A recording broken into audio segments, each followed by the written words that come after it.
C'est l'heure du journal de l'Afrique. Soyez les bienvenus sur France 24. À la une ce soir, Port-Soudan sous les bombes. 2 attaques aux drones menées par les paramilitaires des forces de soutien rapide. 3 jours que Port-Soudan est sous les bombes. Les attaques aux drones des paramilitaires des forces de soutien rapide se sont multipliées.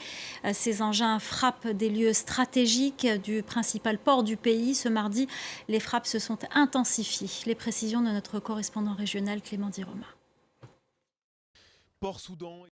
Et puis sachez également que le Soudan a rompu ce mardi ses relations diplomatiques avec les Émirats arabes unis.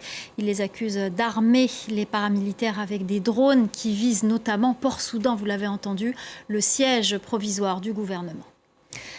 Au Gabon, le nouveau gouvernement a été annoncé lundi soir. Une équipe de 30 ministres, dont 10 femmes, y figure. Le poste de Premier ministre a été supprimé et remplacé par un poste de vice-président. Il s'agit de Alexandre Barrault-Chambrier, économiste de renom.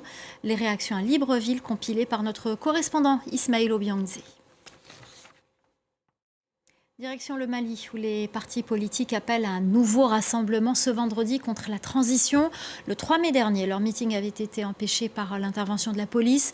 Réunis ce lundi, les chefs de parti ont décidé de maintenir la pression pour protester contre leur dissolution programmée. Pour en parler, nous recevons Kadidia Fofana, ancienne conseillère municipale défenseuse des droits humains. Merci infiniment d'être venue répondre à nos questions. Merci à vous.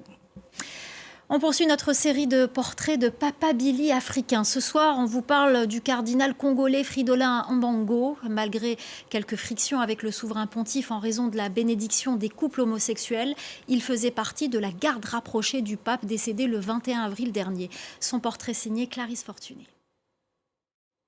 Voilà, c'est la fin du journal de l'Afrique. Restez avec nous dans quelques instants. L'actu 360 avec Claire Hildebrandt.